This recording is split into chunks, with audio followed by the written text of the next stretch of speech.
Okay. Hey, everybody. I think we're live according to my streaming software here. I see some comments, so this is very exciting. But welcome to the Tennis Summit 2021 live kickoff event. I'm really excited. My name is Mehrban Iranshad, and I am the host of the event and creator of it. And I have with me my very good friend, Peter Freeman from Crunch Time Coaching. Peter, say hi to everybody. Hello, everybody. Do you guys notice the side by side how Mehrban looks amazing and how I look like I'm in space? And he started a new software that makes his guests look terrible. So thank you, Mehrban. Happy to be here. Look, Peter, I really wish it wasn't like that. I don't know what happened, but yeah, no, we're good, and we're excited to give you a lot of great content here today. I mean, first of all, hello to everybody. I see so many comments already. Hey, Miriam. Hey, Jay Johnson. William Smith from San Antonio. Betul. I hope I Yes. pronounced that right. Brad, Scott, Pete, Tom, Colin. Tom from Tennis Fantasies.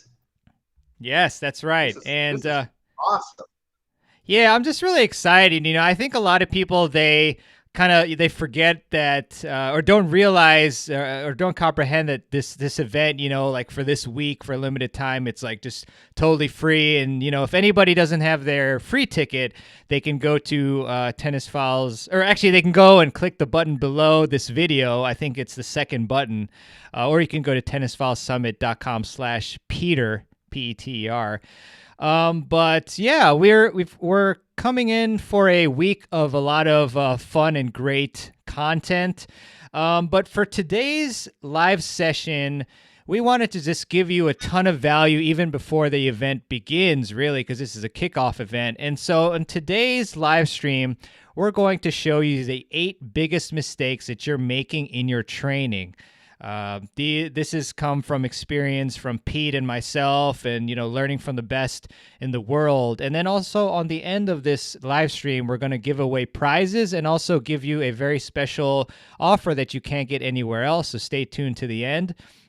So it'd be great if you would close out Facebook, turn off your phones, and just pay full attention, because we really want you to get the full value possible from this live stream and from the whole summit.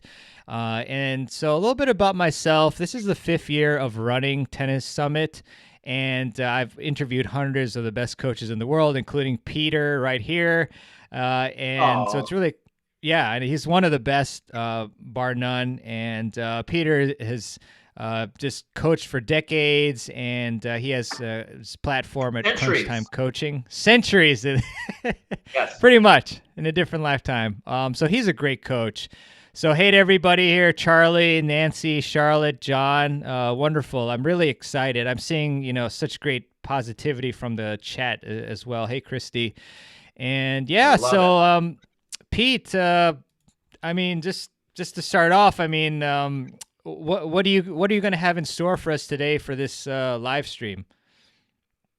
Well, I'm excited about tonight because I think we're going to really help everybody out there. And first of all, I want to let everybody know that when we're talking about training mistakes, these are mistakes that I've certainly made too. So I'm not trying to sit up on my high horse saying that I'm better than anybody. And I'm sure Mehrban's probably made these mistakes too. But my job now as a coach, through seeing these mistakes being made over and over again from yours truly and then countless students. And in fact, I even had a student today.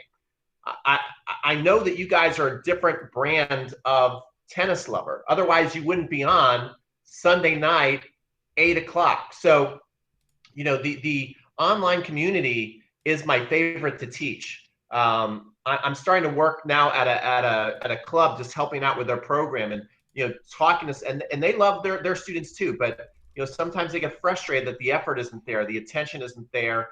And I can tell you that I've had a very rewarding experience coaching students online, but I even still see mistakes that they're making. So we just basically want to help you become a better student so you can become a better tennis player. Train smarter, train better, get better. That's what tonight's all about.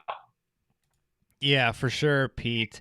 And I mean, you know what? Let's just launch right into it, because we do have a lot to cover today, and I know we don't have a infinity time, so we're pretty busy. But Peter, let's let you bring out your very first uh, biggest mistake that we're all making, or a lot of us are making in our tennis training. Yeah. So here is, and I'm going to get to the actual point, but I just want to share a story with you today. I gave my second lesson to a student on his backhand, and his goal is he wants to be a 4-5 player. He's about 33 years old, and he wants to be a 4-5. That's his goal. And right now he's kind of middle of the road 4-0, and he really needs to improve his two-handed backhand to get to that level. We had a great lesson, our first lesson. We filmed a lot of it. We had a lot of great results, and he did phenomenal. He's a really good student. He like picks up things super fast. And as soon as I met him today, so it's been 2 weeks since we've had a lesson, I asked, hey, have you gone through the exercises that we went through? He's like, well, I've been playing a lot of matches. And I'm like, okay. I said, but have you had time to like really work on the stuff? Because it's going to be tough to go from our lessons right into incorporating into a match. He's like, well, no, I really haven't done that because I played a lot of matches. And then as soon as we went into everything, we basically had to redo the lesson one. And then by the end of the lesson, guess what? He's on fire again. He looks amazing. But it'll be very interesting as a coach to see if he comes back and is in the same exact spot he was today, or if he's moved forward. See, I can always tell when students do their homework. And one of the things that I always, so here it is. A lot of students, they don't see the value in shadow stroking because there are excuses always like, I played a lot of matches, or I didn't have time, or the weather was no good. And even if he were to just be at home doing these shadow stroke exercises, which really is almost more beneficial to him because he needs to develop that muscle memory. And a lot of students just don't see the value in it. They just don't believe it's going to work for them the way that coaches know it will. That's why all the coaches are always begging students to do it, but very few students actually will do the work. That's really great stuff, Peter. And I can definitely empathize because I remember actually doing a live stream with you. And then a couple days later, I got an email, and this individual basically said that they couldn't do any training because it was raining outside. And I said, oh, how about you do shadow strokes? And the response I got was kind of almost dismissive. But shadow strokes are really, really beneficial. And I mean, you can do them anywhere, no equipment needed. I mean, obviously, you know, with your racket would be good, but otherwise, yeah, it's just a great thing to do. And it you know, the problem with trying certain techniques in, you know, a new technique in a playing environment is that there's all this pressure a lot of times, especially in matches. And so you're going to revert naturally to your old habits. So when you're doing shadow swings, that's the best first phase that you can start with when you're figuring out your technique. And so I highly encourage everybody to do shadow strokes for sure. So beautiful point there, Peter. So, I will go with, actually, let's look at the comments here. Okay, great. Just I'm checking if there's any comments on that. So before I launch into my first point, I just want to give a big thanks to our sponsor for the summit, Slinger Bag. I have one of these, and you can see it kind of behind me. I love their ball machine, and I've been using it a lot recently. So big thanks to Slinger Bag for their support. So my first one is a big one, and I actually talked to Craig O'Shaughnessy recently, and he brought this up, and then I talked to Satoshi Ochi, who is the head of strength and conditioning at USCA Player Development, and then he brought the same point up. And so the biggest mistake that for me that I see is that players don't quite adapt their training for tennis. So what I mean by this is, to Craig's point, is, you know, if you look at the average number of points, and you definitely want to check out his session for the summit because he gets into this more. But, you know, points in tennis, the average number of shots are, I think, around 4 shots or so. But if you look at a ton of the training, the like 90% of the training that a lot of players are doing is just like, you know, 20, 30 balls cross court. They're barely ever practicing their serve and their return. But yet, you know, that's what you want to be focusing on, is that the majority of the points are going to be, serve return, serve plus one, and then maybe the next shot if there is one. So, I think that's one point, strictly relative to tennis points, and also in your tennis training, like your exercises and strength training. A lot of times people are just not doing the right exercises or the right tempo. Like, a lot of people are running long distances because they want to get fit for tennis, but that's not the proper training. You have to keep in mind the rest ratios in tennis points. Like you're often, I think you're resting more time than you're playing, so you have to keep that in mind when you're building your routines.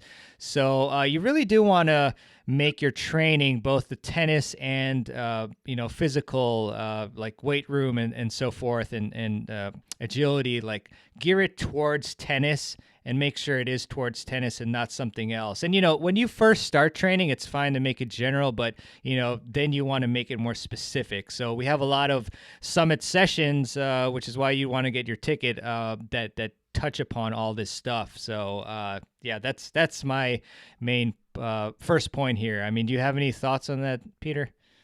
Well, yeah. First of all, I am so I just have to kind of go off topic a little bit here and go. I'm just loving to see all the comments. All the activity is amazing. All the energy. I am reading Don and Gary and Chris and everybody is saying that they're so happy to be with the tennis summit. Which, Mehrban, I just want to congratulate you again on this being your 5th one. So we do feel the love, guys. So we are not ignoring you. We see these comments coming in. Please keep them coming. We love it. And one of the comments was by Robert Foster, who says, how much time should you spend shadow stroking? And let's just think about what Mehrban just said about how we train and that we need to train more tennis specific. One of the things that I still do for a workout, and I don't know if you guys can see that. Let me know if you can see that or not, Mehrban. Can you see my I can kind of see it. Okay. It's a little bit hard, but basically, what I'm trying to show everybody, I don't think it really shows very well because of light, but I'm trying to show everybody that I have a Tabata timer. And basically, a lot of my workouts, I'll put the timer on for sometimes 10 seconds, 20 seconds, 15 seconds. So short burst of energy. And I will do shadow stroke cardio workouts. I'll be like, okay, I'm going to run on out 3 or 4 to 5 steps. Pretend I'm hitting a forehand. I'll get my Topspin Pro and hit that until the ringer goes, and then I'll have like a 10 or 15 second break because you have like a 25-second break. So I'm like, if I can get ready in 10 or 15 seconds and be comfortable with that and go hard for 15 to 20 seconds, which is probably twice as long as regular point, and I'm working on my technique, I'm hitting a lot. I'm checking a lot of those boxes off. So just right there. And Robert, lots of times, people say they don't have enough time for a workout. Lots of times you just do that 10, 15 minutes, you'll be gassed, especially if you're giving as much effort as you can, and you're improving your technique, you're improving your cardio, you're improving your footwork steps. So that's a workout I just encourage so many of my students to do. And again, another one of my favorite students, the second lesson I had today, this guy always gets tired in our lessons. And every week, and again, I love this guy. I don't want you to think like, because we're giving tips, sometimes it sounds like we're talking down you guys. I literally love this guy. But every week I ask him, because he gets winded every week, I said, did you do the Tabata workout and the shadow strokes I told you about? No, I didn't. And really all it takes is 10, 15 minutes. That's right. That's right. Beautiful comments there, Peter. Really appreciate it. So we did get some questions about the summits. I just want to, clarify and not leave those behind, obviously. So Miriam, great question. I see several sessions are listed for the same time during the week. Please explain to first-timers like me how this works. No problem. So for a lot of these sessions, they are listed at the same time because they're going to be released at the same time. So the thing with these coaches is a lot of them are just so busy that we end up, recording some of the sessions like before the summit. And then what we do is we release them at the same time. So the good thing is that you don't have to, pick and choose in between which ones. So you can... They're all basically going to be up for 48 hours from when they're released. So say if a session goes up Monday at 9 a.m., it'll be up there for until Wednesday at 9 a.m. and so forth. So Tuesday morning, stay up till Thursday morning, and that's with the free pass. And then we'll talk a little bit later about a special offer where you can get lifetime access to all the lessons plus a lot more. So stay tuned for that. So hopefully that helps, Miriam, and thank you for the great question. Hey, Kareem, how's it going? Nice to see you again. See, look at this great comment. Peter, I added 10 miles to my serve. Thanks to you. There you Yes. go. Thank you. Love it. Thank you, Karim. Love Big it. into Love our it. Yeah. challenges. Yes. So yeah, and Yeah. again, a lot of great comments. Apologies in advance if we don't get to all of them. We just have so much to cover, but you can always email me as well, and that way, I'll answer your questions. So, Peter, how about you go to the next one? The next one. Okay. I actually want to give the same student who did not do any homework, right, in the couple of weeks, and he came out and he was kind of in the same spot. He kind of had the same habits that he had in our first lesson. But I want to give him props because both of our lessons, he came with a small video camera and a tripod. And that is very, very rare that someone films themselves. And we have such a productive lesson because I'm giving him the tips, he's hitting the ball, and then I'm telling him, I'm giving him the audio feedback. I'm like, yes, you're doing it, it's great, and then he'll hit a shot that's amazing. I'll be like, okay, let's stop the lesson, let's take a look at that shot, and he can look at that just after he felt it. And the connection between, like first you hit it so you feel it, then the coach is telling you, man, that looked amazing. Then we're like, let's take a look at that. And he can see it all happening. And then on the flip side, sometimes they'll say, you're just not getting it. You're too close to the ball, or you're short coming over your shoulder. You got to reach out. And he can see that. And then even be able to show, like, wait till you see the first 3 shots you hit, and then let's take a look at the last 3 shots you hit. And to be able to see those differences, especially when you're feeling it, is so powerful. And a lot of students are just afraid to video themselves and look at it.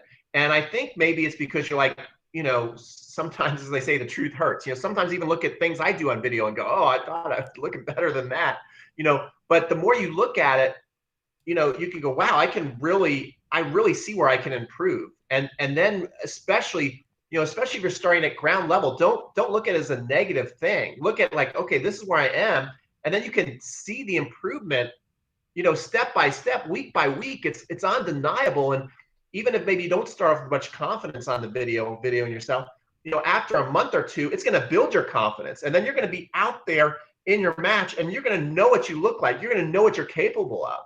Okay. And it's a very, very powerful tool. There's no excuse because everybody's got a phone, everybody's got a camera on their phone. So it can't be like, I'm not tech savvy. That is not an excuse. I'm not tech savvy. If you can use your phone and take a picture, take a video, you can do it. And you don't need somebody to video you. Just get a tripod. Just like this guy does. You go to Amazon, you get a tripod for 10, 15 bucks. Yeah. That's it. Yeah. Beautiful. Yeah. I can't stress enough, how important it is to videotape yourself. I actually had Ian Westerman from Essential Tennis on my podcast, and he went on like a 20-minute rant about it. But it really is amazing and illuminating. You may think that you have a great forehand, for example, but then when you videotape, you might see, wow, actually, my footwork isn't as good as it could be, or I have a hitch here that I never thought I had, or, the way I constructed this point was actually very suboptimal, and you wouldn't know that a lot of times without videotaping yourself. And obviously if you have a coach with you, then they can see some of these mistakes, but it's very ideal to have that videotape, and it's great to just study film. Some of the greatest athletes in the world, they're always studying film, or most of them really. So great stuff. We have a lot of questions here. So there's been some questions, Pete, about Tabata. So what app do you like? I think it's literally just says the Tabata app. I just basically went to, since I am on an Android, you have Play Store, and I type in Tabata. It says Tabata Timer. That's the name of it. It says Tabata Nice. Timer. And but if you just go to your app store and you type in Tabata timer, they all pretty much work the same. And it's really cool because you can put the number of cycles and how long it is. So one thing that I like to do, I usually like to do 16 cycles of 25 seconds on, 10 to 15 seconds off. So that rounds about 9 minutes. And again, sometimes I'll do 9 minutes. I'll be like, okay, that's all I have time for today. So I think that's intimidating too when we think about working out, like, oh my God, there's an hour, So sometimes I'll go, okay, I'm just going to, at least commit for one round, get myself out of the apartment, into the gym, do one round, and then I'll be like, okay, I feel great. I want to do another round. So sometimes I'll end up doing 3, 5, 6 rounds, and sometimes it'll just be one round, but it's better than no rounds. Yeah, beautiful, beautiful. So we got a question about actually sharing your. Some people want to see your Tabata workout, Pete. You ever going to share that, or is that proprietary? I actually have Tabata workouts inside of a lot of inside my membership, and I think if you type in Tabata tennis workout on YouTube, you can see me doing it. I think I have a video out there where I'm doing a Tabata workout. There you go. Maybe, you know what I'm going to do? Here's what I'm going to do. This is what I'm going to do. I will commit this for you guys. I'm going to let the cat out of the bag. If you become a lifetime member tonight, I'm going to give you my 10 best videos from the tennis con. I do something very similar to Mehrban, where I do the tennis con and he does tennis summit. But I will this week, and it will be a bonus that I will send you. I will film myself doing a Tabata workout this week, a brand new video, and I will send it to you by the end of the week. I'll see everybody who is one of my buyers on my list, and I will send you the Tabata workout, but only if you're a lifetime member. Wow, that's amazing, Pete. I did not expect that. I was so surprised that I actually froze on the screen, I think. But yeah, that's amazing. Thank you so much for that. And we'll repeat that later on, but that's awesome. We got one other question. So, Pete, any thoughts on Coach's Eye versus Swing Vision? I feel like I've seen you use one of these. Love both. Okay. So Coach's Eye, you can basically take yourself frame by frame, which is really good. Swing Vision I think Swing Vision gives you a lot more data. You can see how fast your ball is going, how much spin, if you hit a top spin ball, if you hit a slice ball, it shows where the ball is bouncing. So I think if you want to kind of see your rallies and see where the ball is landing, kind of see maybe watch your match back, I would use Swing Vision. If you want to film yourself close up and just scroll and draw on yourself and things like that, I would use Coach's Eye. Gotcha. Very cool. Let me take that off. Okay, awesome. So let's get back to the list. I know we have a lot of stuff, like I said. So this is a real classic issue that I had when I was playing, and I'll just give you some background. When I was a junior, I had so many misconceptions in tennis, but one of them was that I didn't want to warm up because I thought, why should I waste my energy warming up? Especially like when it was a hot day, I felt like just conserve energy. But then, on occasion I'd get injured, and I felt like I'd always have a slow start, and I wondered what was going on, and so. Fast forward to many years later, I interview all these wonderful experts in tennis, Dr. Niro Jayanthi, and he mentions, hey, it's extremely important to warm up. I talked to Rick Macy actually just a few days ago, and he says it's really important to warm up. That's my number one tip for amateur players. And I talked to Mike Boyle, who's one of the top fitness experts in the world, and he says how important it is for people to warm up. So unfortunately, I see a lot of people who just fail to warm up before their training and before their matches. And it's just extremely important because, you decrease your risk of injury when you have a proper dynamic warm up. And I have one that I put on YouTube. So if you just go to the Tennis Files, dynamic warm up, just search that on YouTube, you'll see it. It's I already lost my train of thought, but basically you want to perform a dynamic warm up before you're playing. You play your matches. It can be like 10 minutes or so, but it's going to really also enhance your performance because it's getting your muscles ready for the exact same movements that you're going to perform on the court. So just highly encourage you to do a dynamic warm up and not just jump out on the court and start playing, because then you're gonna have a slow start and then be at a higher risk of injury. So any thoughts on that, Pete?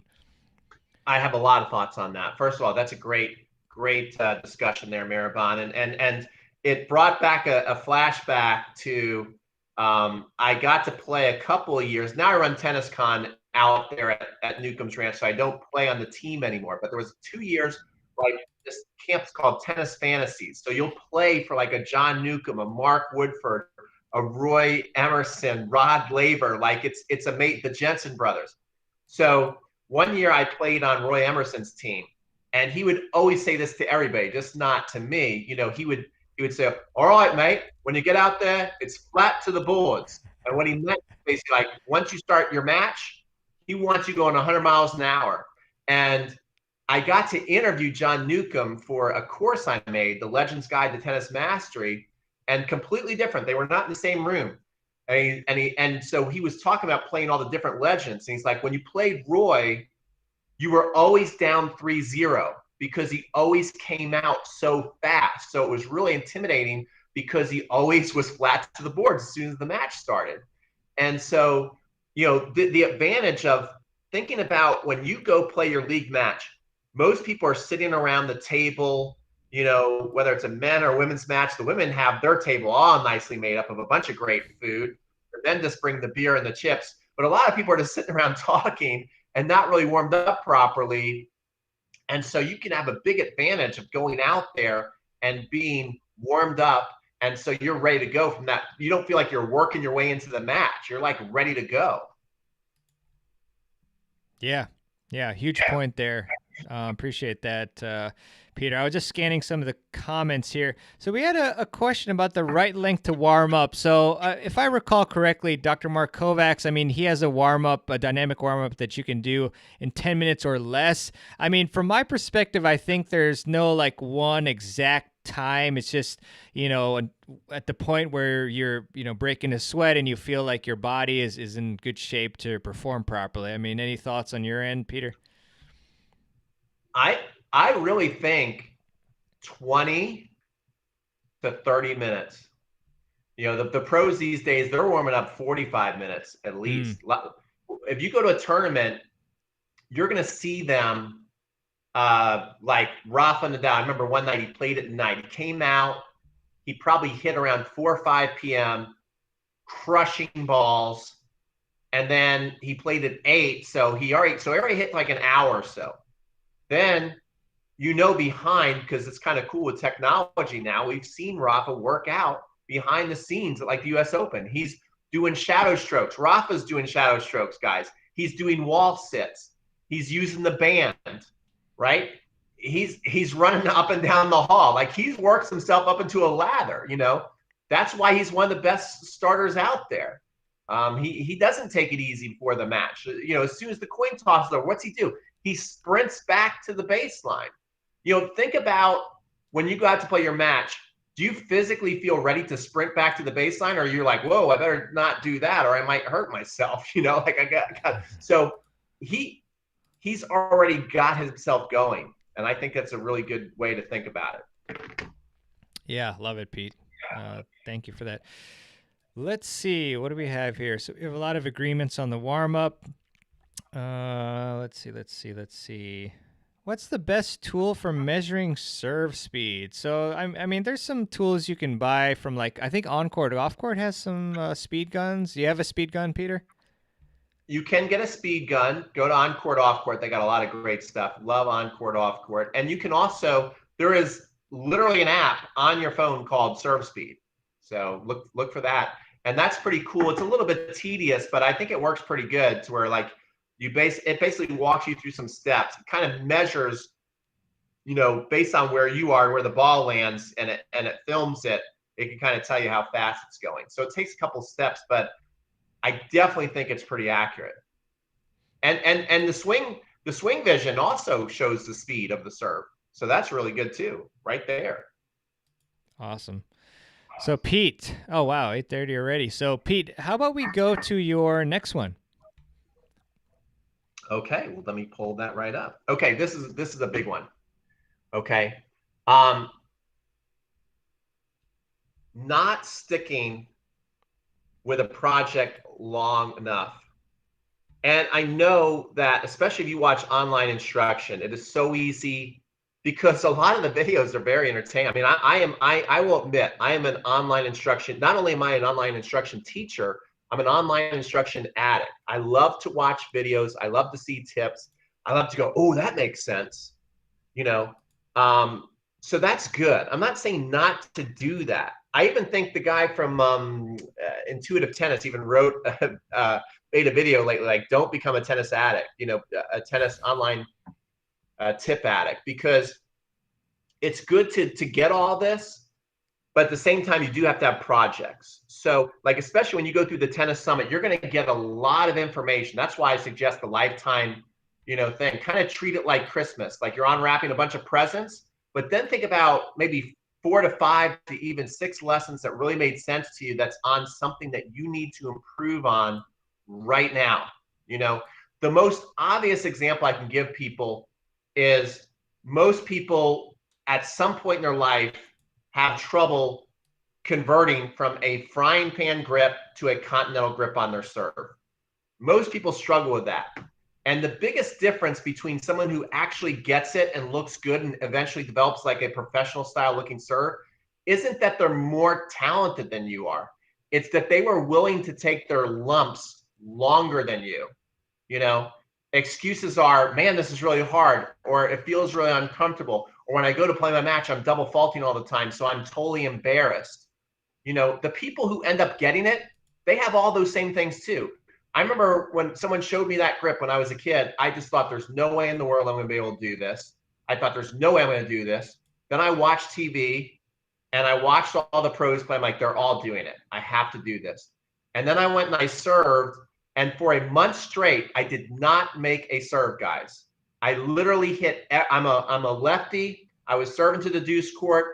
It went well beyond the ad court and kept hitting the curtain and the lights. I'll never forget it. It was pretty traumatic, but I just kept doing it. My coach kept saying, yes, that's it. That's it. Trust me. Just keep doing it. And I just kept doing it over and over again until I got it. And you have to be willing to stick with things until you get it. Don't give up on it. It will come. Don't tell yourself you're not talented enough or it comes easier to other people. Most of the time, it doesn't come easier to other people. They're just willing to stick it out longer than you. Yeah, thanks for that, Pete. And I really agree with that wholeheartedly. I remember being scared to serve and volley, especially during doubles. I wouldn't want to volley. Like I tried a few times, and I'd brick a few volleys, and then I would just serve and stay back. But there was one day where I said, you know what, I'm going to commit to this no matter what. Like I know I can win points by hanging back, but I really want to, groove this part of my game and get it going. So, I committed, and even though I got broke a few times in a row, I just stuck with it. And then it was only through that commitment that I was able to actually properly practice and then get my volleys going, my serve and volley game. So really appreciate that tip there that we need to stick with our projects long enough to see lasting results. Let's see. So I will go with my next one then, which is actually kind of maybe even a twist on what Peter just said, and this one is prioritizing short-term winning over long-term results is one of the biggest mistakes, because I did this as a junior myself. Like I had all these tournaments, and the only thing I was thinking about was just winning in the short term, just winning the match. And then unfortunately, when I got into like the 18s division, there were players who I used to beat through sheer consistency, who all of a sudden, they were serving me off the court and hitting me off the court. And I wondered why. And, a large reason why is because they were targeting their long-term development in their game.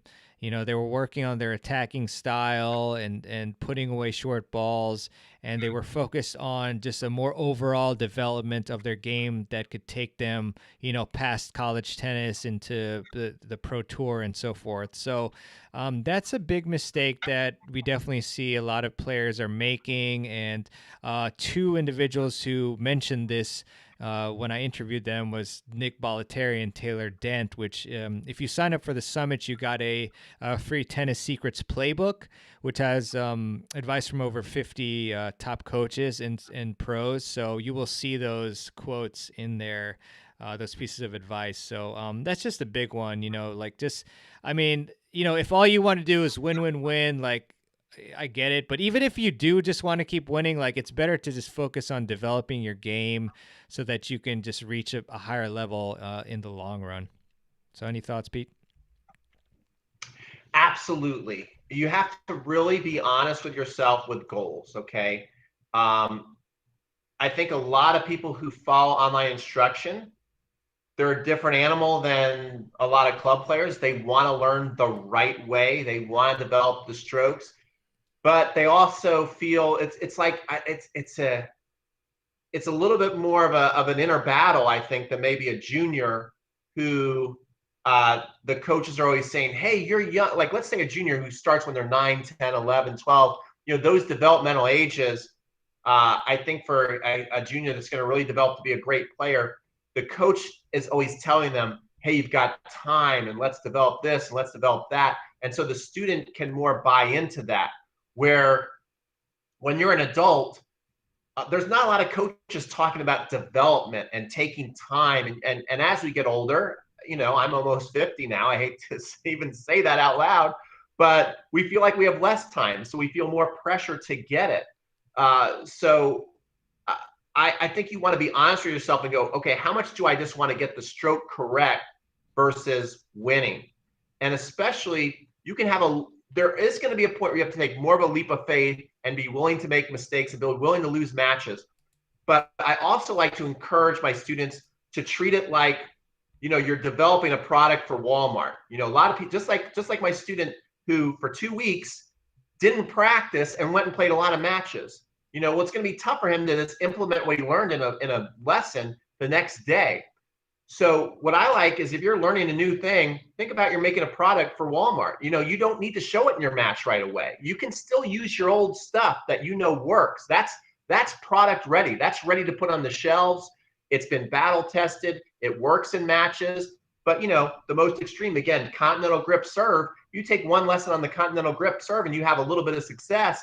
It's probably not ready to bring and put on the shelves of Walmart and sell. People are going to bring it home. It's going to be broken. They're going to want their money back. So, be willing to have secret projects that you're working on behind the scenes, build it up, build your confidence in it, start to do little tests on yourself, going, okay, how many in a row can I make out of 10? How many serves can I make out of 10 with a continental grip? And can I see the serve go in? So if you do that, by the time you finally bring it into your matches, you don't feel as much pressure because you trust it more.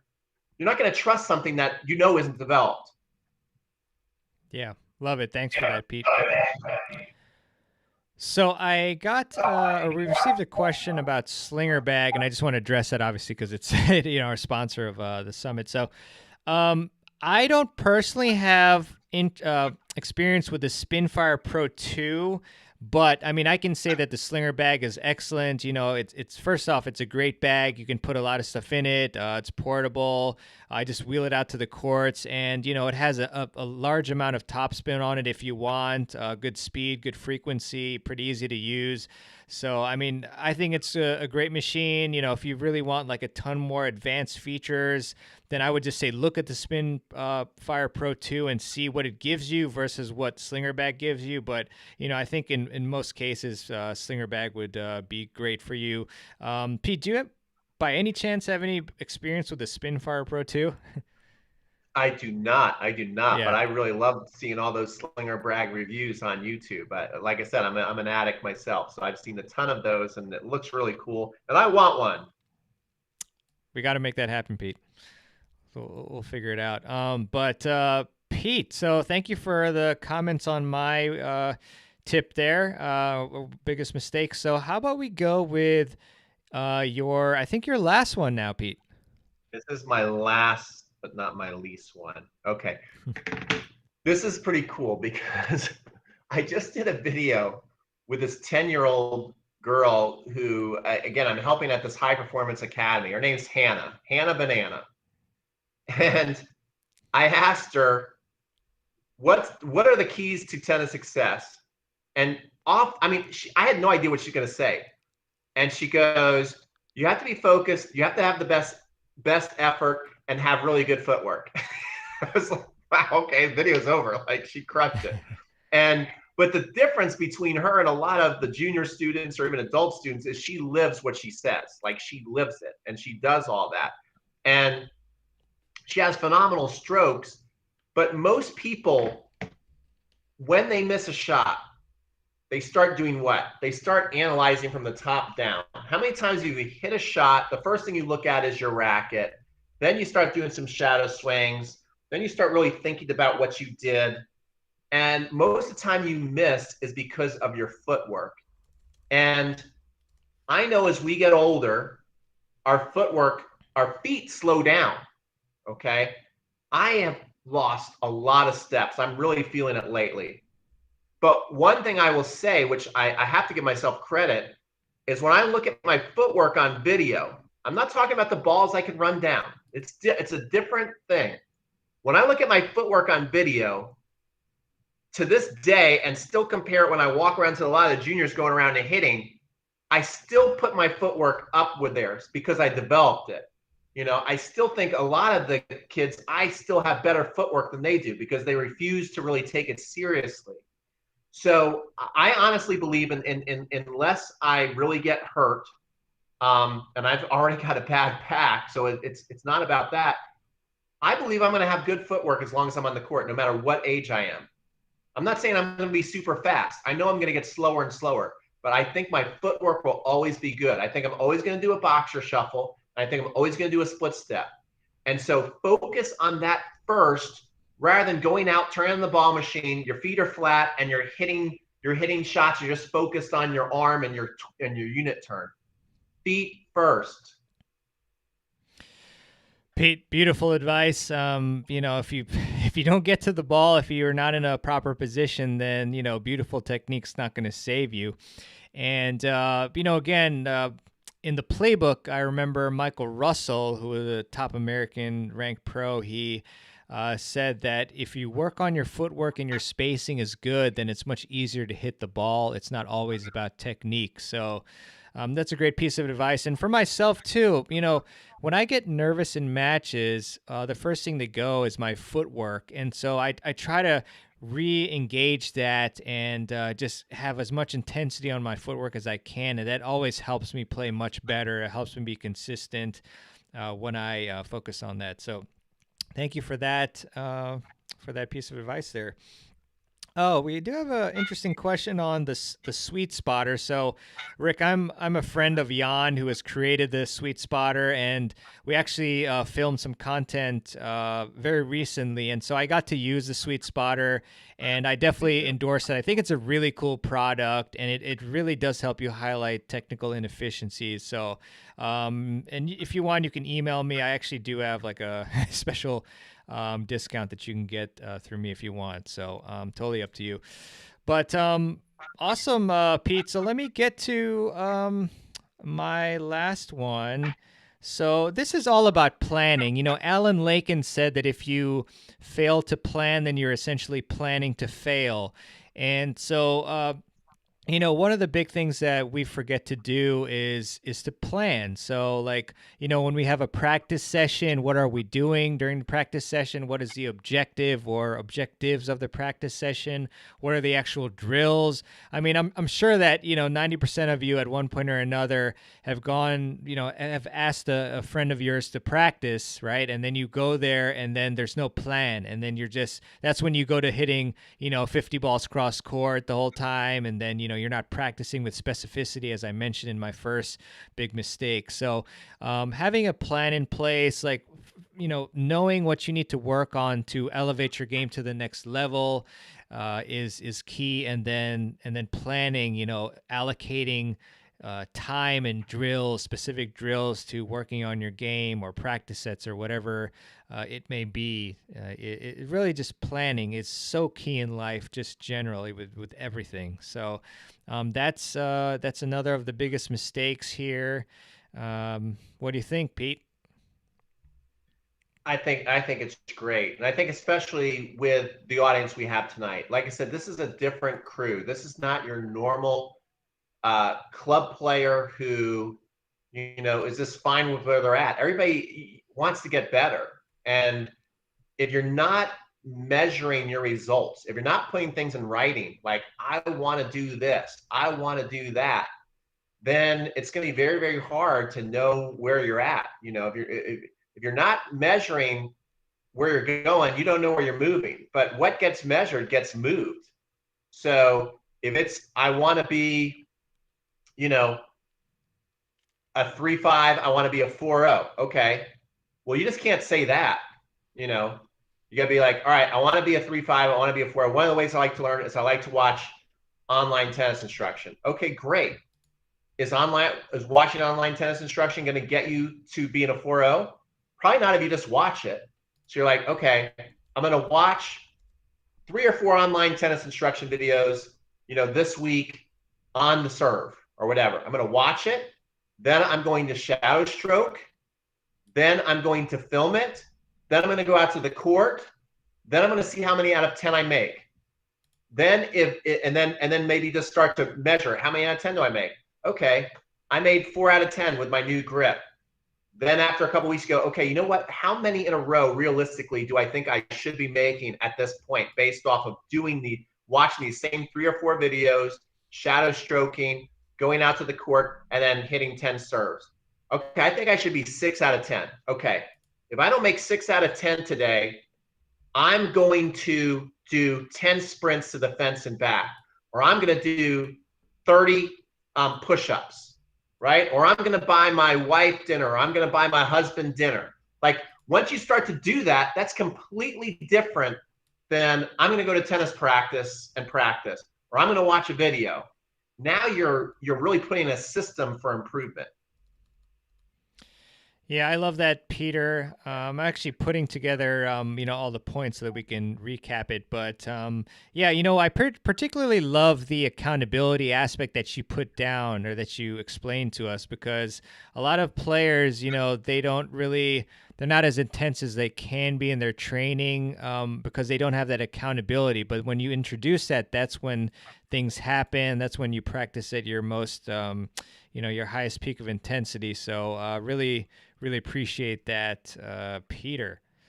Let's see. Any comments, Peter, that you want to address here? I just love seeing all these things. Do you have any advice on footwork for seniors?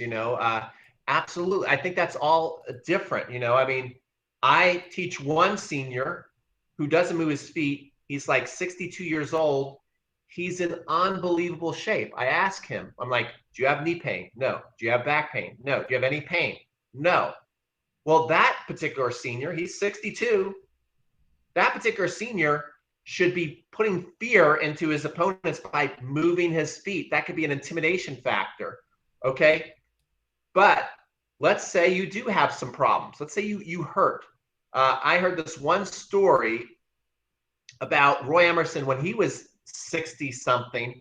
He played a Division One. This actually came a story from the guy who runs on court, off court, Joe Dinifer. I think he watched the match or he heard about the match. Anyway, he gave in one of his videos where he said Roy Emerson played a Division One college player. Think about that. The guy's like 20 years old. Roy's like 60 something. Roy's knees were gone. And so he didn't split step. But what he did every time is he flexed his knees down right before each shot. So he still was getting that readiness so he could at least have some springiness to the ball.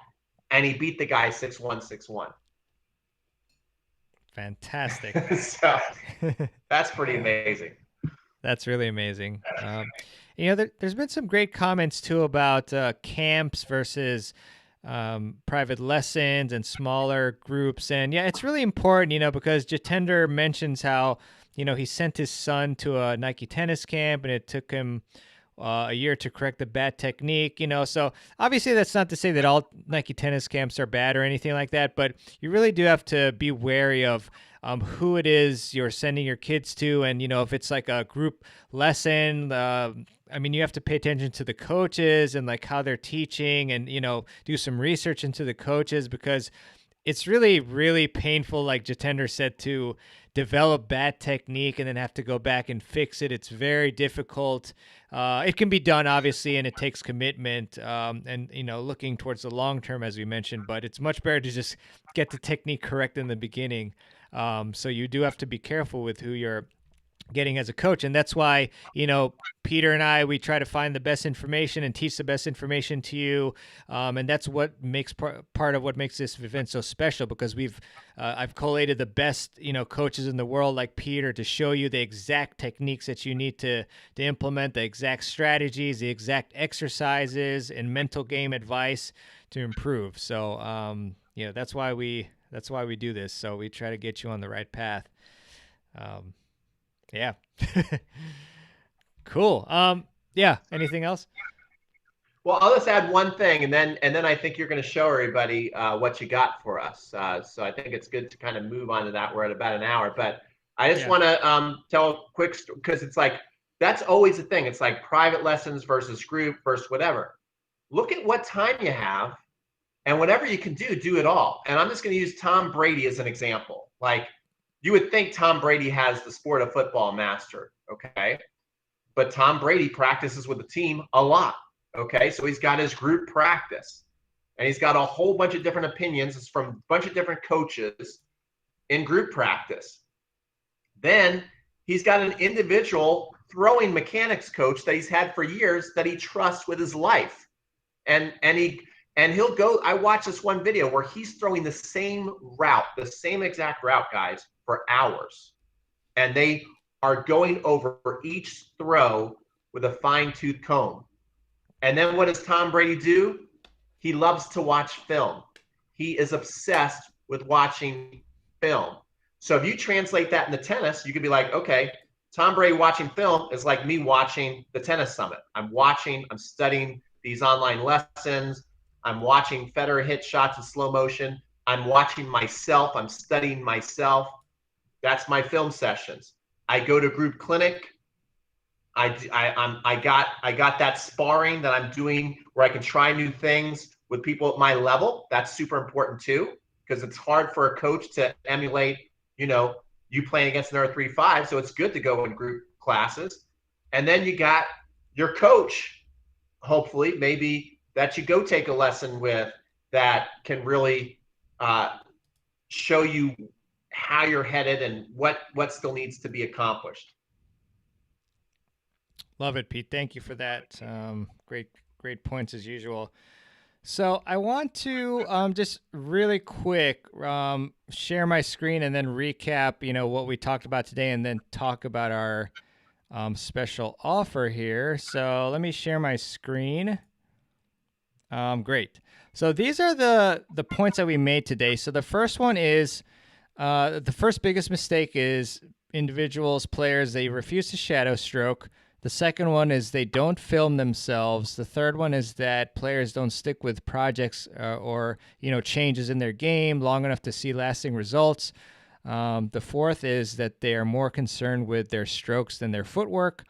The fifth one is they don't adapt their training for tennis. They don't have specific tennis training. Sixth one is they fail to warm up before training. The seventh is they prioritize short-term winning over long-term improvement. And the eighth one is that they don't have a game plan for their training and also their matches. So now, let's see. So I want to talk to you about the All Access Pass. And we've got a special offer for you all that I want to present to you. So can you see that? Okay, great. So I just want to show you what you're going to get with the All Access Pass because, as we talked about, it's very important to have a library of information that you can refer to over and over again. So, I mean, the first thing that you get with the All Access Pass is the 40 Summit Masterclasses. And with the free pass, you get to watch for a limited time this week, as we mentioned, for 48 hours from when they go up. With this Lifetime Access Pass for only $97, you're going to get lifetime access to all of them. And then when you get the All Access Pass, you not only get all the videos, you also get all the MP3 audio files, so you can download them and listen to them wherever you are, in the shower, in the car. So you add that as well to the package here, and you get that. And I can tell you that's a great value, something great to do. And I can tell you that Mehrban put a lot of work into doing that. That's a lot of work. So good job. Yeah, it is. Yeah, no, I appreciate it. And, we just want to jam-pack value for you all to help you improve as much as we can. And so another bonus that's relatively new is the transcripts of all Summit sessions. Now, this is a lot of work for my team as well. So we're giving you all the transcripts of all the Summit sessions if you get the All Access Pass. So that's a $297 value. That's a lot of work. And then you're also going to get a Tennis Summit implementation worksheet. So you can print that out for yourself and then use it for each session to help you get the most out of every session. And then once you not only get that, you also get exclusive access to the Summit Facebook group. So a great community of people, only individuals who get the All Access Pass. And we have great conversations, answer questions and so forth about tennis and whatever else you want. And then with the All Access Pass, you're also getting members-only VIP live streams with me and guest coaches when possible. So you add that, and we're already at $2,000 of lifetime value for the pass. And then we also have a ton of special deals and discounts from our partners. We have quite a few coaches who are offering huge discounts on their courses. So it's really a fantastic value. And, we're getting also, like I talked to Jorge Capistani, he's going to not only give you his great drills presentation, he's going to give you downloadable diagrams of each drill. So you're getting a huge value, I have to say. If you invest in the All Access Pass, for only $97, you're getting all the videos, lifetime access to them, your lifetime access to all the audio files, lifetime access to all the transcripts, the implementation worksheet, the Summit Facebook group, and the members-only live streams and the special deals and discounts from our partners.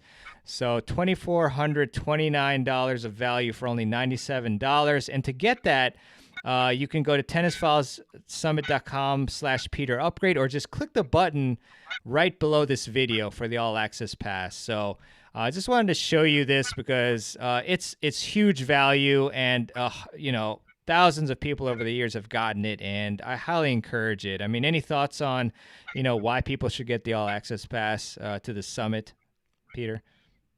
Yeah, absolutely. And maybe also for the people watching us on YouTube, if you could get that link and post it in the comment section as I'm talking, because I feel very strongly about this. I love to do challenges with a lot of my members. And what I like to tell people is, yeah, the 7-day challenge is free.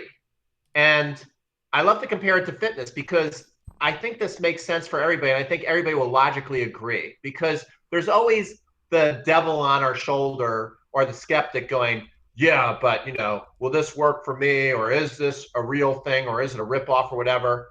Will my game improve? And I know everybody who watches all these videos during the summit is going to go, wow, this is a lot of really good coaching. And these literally are the best coaches on the planet. Like they're literally the best coaches on the planet helping you get better. Serena Williams coach, Paul Annacone who coached better. I mean, the list goes on and on. Gigi Fernandez, 17-time Grand Slam champion. So the value is definitely there. You just can't call these people and set up a lesson with them without spending thousands of dollars. You just can't do it. And if you're to do a 7-day fitness challenge with, let's say, another online fitness coach, you're like, man, it was awesome. These workouts are great. And I did it. and I lost 5 pounds and I ate clean the whole week. If you stop doing that after 7 days, right, what's going to happen? You're going to start gaining weight back. You're going to start not eating clean. So what are you supposed to do with that 7-day challenge? You're supposed to do the 7-day challenge for 14 days and then 21 days. And then, like, what if you did the same 7-day challenge for 365 days? Do you think you'd be fitter or less fit? Like, it's a no-brainer. You would be more fit. So if you got this, all these lessons, and I'm not saying you have to watch it every single day for the next 365 days, but if you made it a habit to like watch at least a video or two a week from the summit for the next 365 days, I'm sure you're going to be better. I'm sure there's going to be things that you didn't hear the first time that you heard the 5th time that made sense to you, that worked in a match or worked on the practice court. That's what the lifetime access is for. The 48-hour free access is to show you, hey, look how good this is. You don't have to just believe me that it's good. Watch it and see. And then when you watch it and see, you're like, wow, this is really pretty good. I should probably get this. So yeah, that's my thought. Awesome. Thanks, Pete. And so I just want to, I think we got a little bit of reflection. So I just want to show you the sessions too, just kind of scroll around. I mean, this is obviously, our session now, but we've got some really great stuff lined up for you all. And, for the first day technique, we've got some serve sessions and let's see what else. We do a ton of serve stuff, powerful forehands, slice serve, textbook volleys. So a ton on the first day tomorrow, which is super exciting. And then we've got some more technical sessions on day 2, as you can see. One-handed backhand. What's that, Peter? Yeah. I'm just looking at the list going, it's a lot of great instructors. Paul Anacone, he's on the Tennis Channel nonstop. Yep. Craig O'Shaughnessy. Craig O'Shaughnessy was hired by Novak Djokovic, and they won a bunch of Grand Slams together. Yep. Just a ton of great coaches. I mean, I'm just there's so much to scroll. It's crazy. We've got the double strategy, single strategy. Mental game day with Jorge and Adam and Jeff. Jeff's awesome as well. Gigi Fernandez, 17-time Grand Slam champion.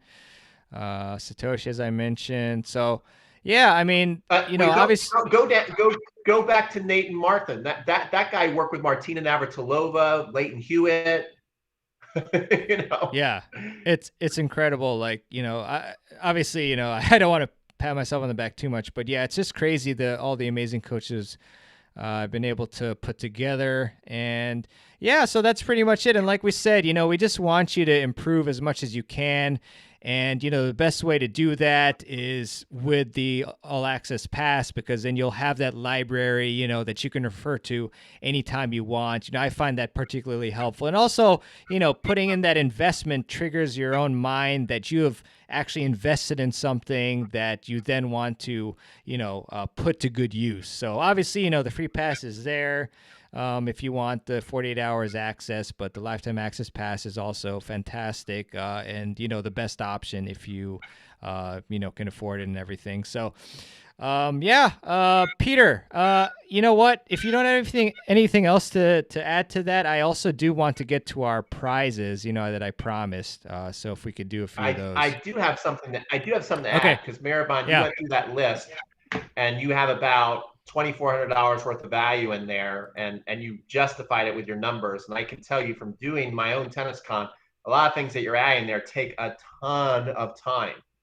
And I am also adding a bonus tonight where tomorrow, everybody who's, and if you've purchased from me so far too, like I can look all the buyers up so far. So don't worry if you're like, well, I already got it.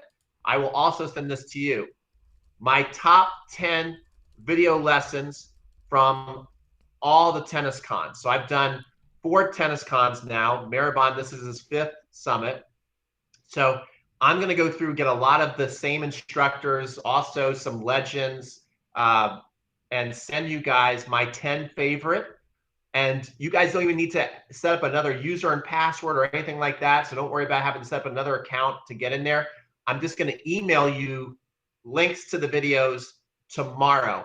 And then I also did promise tonight, so I got more work to do this week, is I am going to do a Tabata workout. I'm going to film it, and I will also send it to all the buyers, whether you've already purchased it so far or if you purchased during this live, if I can see who purchases it by tomorrow morning. So make sure that if you're on the page right now that has the buyer links, to do that, or go to one of my emails I've sent you. If you're on my email list, click one of my links. Yeah, so because that's the only way I'll know to send you the bonuses is if you buy through my link, because we basically get a list of our buyers through our links. So if you purchase from somebody else's link, I cannot see that. It's not like I'm trying to be a jerk or whatever. I just can't see that you bought it. Yeah, exactly. So thank you for that bonus, Pete. The bonuses, I really appreciate that. So let's see. Let me go to the prizes. And again, I encourage you to get the all access pass. So Peter, do you have a quiz question you want to ask the audience? So I guess let me introduce the prize first. I do have a quiz question. Okay, awesome. So this prize is a hydration pack from Precision Hydration. So thanks for their support. Appreciate it. And it's a Precision Hydration starter pack, which includes electrolytes that matches how the athletes sweat, as well as a bottle. And you also have an opportunity to book a free one-on-one video call with a sweat expert to discuss your hydration strategy. So we're giving away this hydration pack that, they gave as like a value of like $40, but I think it's way more, especially with this free video call. So, but yeah, let's give that away. And Peter, what's the question? Okay, so it's the first one who answers. We have to look for the first one who answers. Is that right? Yes. Okay, so guys, get ready to answer. Here's the question. We just had a tournament in Monte Carlo this week, and the King of Clay lost. Who did the King of Clay lose to? You can just put the last name down.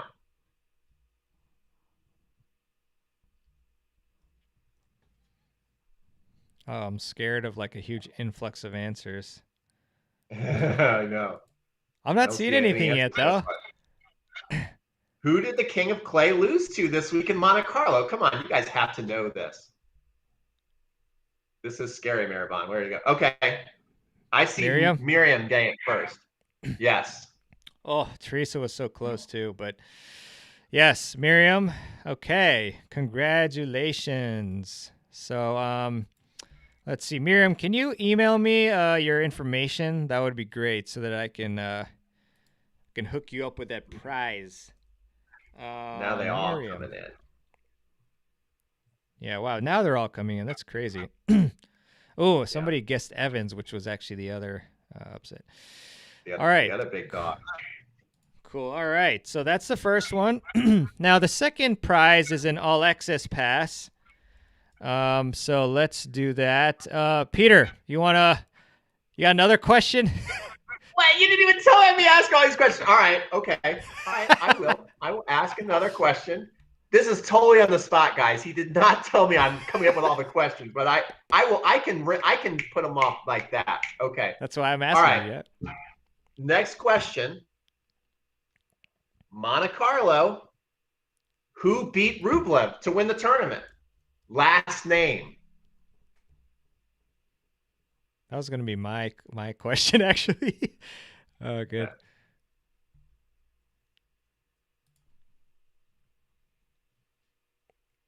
That's not who beat him. Rublev is not the answer. It might be Oh, Teresa! Dang, nice. Yeah. Right? Are you seeing Teresa? Super excited for Tsitsipas. He totally deserves it. Rublev does too. They've both been playing, outside the top three, they've been playing the best. And Teresa, I won't disqualify you for your rather interesting spelling. Sorry, I love to joke around. So Tsitsipas is the winner, and it was great. There's a great picture of him hugging his dad. His dad's actually like on his shoulder. It looks like he's crying into Tsitsipas' shoulder. It's pretty neat. I mean, he's been working so hard. He's so talented. I love it. I just love to see him keep winning. Okay, you writing all Yeah. these down? Yes. Yes. And Teresa, please email me so I can actually hook you up with the prize. So, all right, Pete, I will ask the third question. So the third and final prize is another all access pass. So the question is, who won the women's French Open in 2020? Ooh, good question. With a tough spelling too.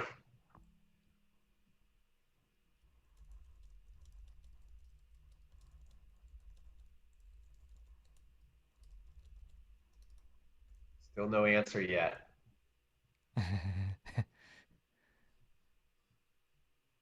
There it Oh, is. Colin.